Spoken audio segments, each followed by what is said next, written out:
Hindi kumbinsido si Senador Antonio Trillanes IV sa naging pahayag ng negosyanteng si Antonio Chu.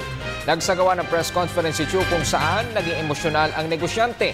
Tinuligsa ni Chu sina Senador Trillanes, Alan Peter Cayetano at Coco Pimentel dahil sa umano'y paglalagay nila kay Chu sa panganib. Sa naturang pagdinig na ipakita ang net worth ni Chu.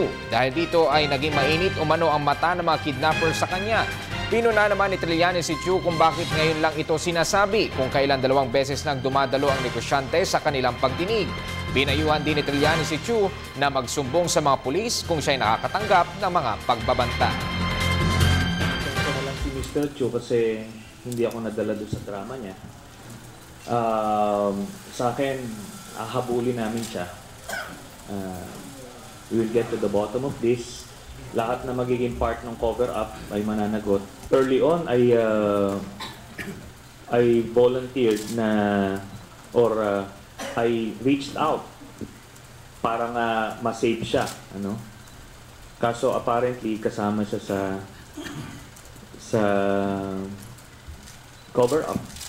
Ngayon kung nararamdaman niya talaga may threat siya, pumunta siya sa pulis, humingi siya ng proteksyon.